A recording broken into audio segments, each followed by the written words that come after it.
Bonjour à tous, dans cette vidéo nous allons apprendre à tracer la parallèle à une droite D passant par un point A. Pour effectuer ce tracé, deux méthodes seront disponibles. La première méthode, la méthode classique que je vais te présenter en début de vidéo, et la seconde méthode, la méthode du glisseur que je te présenterai en fin de vidéo. C'est parti pour la première de nos deux méthodes.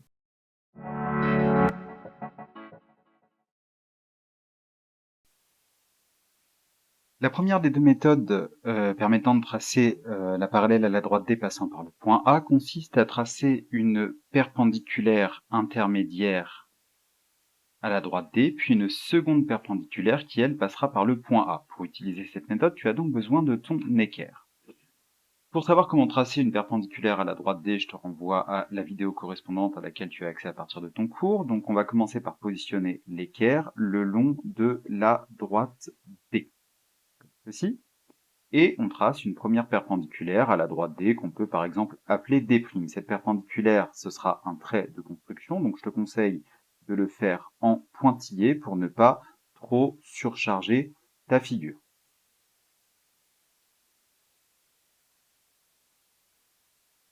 La perpendiculaire étant tracée, on n'oublie pas de coder l'angle droit, et donc on peut par exemple l'appeler D', ou peu importe le nom, hein, c'est toi qui choisis.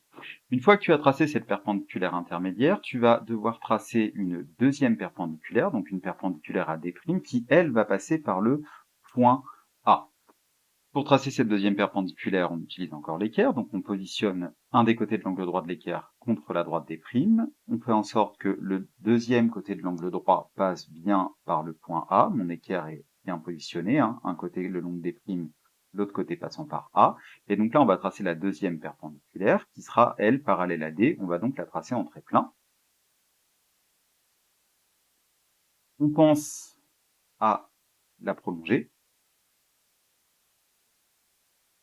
Et, encore une fois, à coder l'angle droit. Donc, ma droite bleue ainsi que ma droite D sont toutes les deux perpendiculaires à la droite D' que j'ai tracée en pointillé. Ces deux droites seront donc parallèles, comme demandé dans la consigne. Voilà pour la première méthode. On passe tout de suite à l'étude de la deuxième méthode, la méthode du glisseur.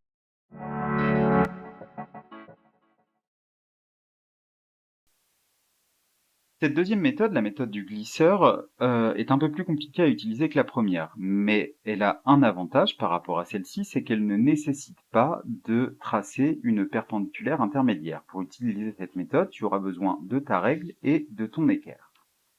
Dans un premier temps, tu vas positionner ton équerre le long de la droite D, comme pour tracer la perpendiculaire intermédiaire utilisée dans la première méthode. Donc on place un des côtés de l'angle droit de l'équerre le long de la droite D, et l'autre côté de l'angle droit, ici, est perpendiculaire à la droite D. Le long, on appuie bien sur l'équerre de manière à ce qu'elle ne bouge pas, et le long du deuxième côté de l'angle droit, on va venir positionner notre règle. De cette manière, la règle, placée ici, est perpendiculaire à la droite D. Elle va donc remplacer la perpendiculaire intermédiaire de la première méthode. Une fois que la règle est positionnée, on appuie dessus de manière à ce qu'elle ne bouge plus, et on va venir faire glisser l'équerre le long de la règle, comme ceci, jusqu'à ce que le deuxième côté de l'angle droit de l'équerre, celui qui ne glisse pas le long de la règle, passe par le point A. Une fois que tu as fait glisser ton équerre comme cela, tout en appuyant sur la règle pour ne pas qu'elle bouge, hein, j'insiste, si tu as bien fait la manipulation, tu as la droite D qui est perpendiculaire à ta règle, et ce côté de l'angle droit de ton équerre qui est lui aussi perpendiculaire à ta règle. Le côté de l'angle droit de l'équerre et la droite D étant tous les deux perpendiculaires à ta règle, ils sont parallèles. Donc, une fois que tu as fait glisser l'équerre, je te remontre la manipulation, et que le deuxième côté de l'angle droit de ton équerre passe par le point A, il te suffit d'appuyer sur ton équerre de manière à ce qu'elle ne bouge plus. Tu peux enlever ta règle, tu n'en as plus besoin, et tu n'as plus qu'à tracer directement ta parallèle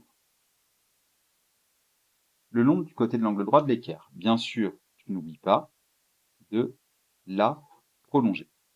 Donc comme tu peux le voir, cette méthode nécessite un petit peu d'entraînement pour ne pas bouger les instruments lorsque tu manipules, mais une fois que tu la maîtrises, cela te permet d'avoir une figure propre, sans aucun trait de construction.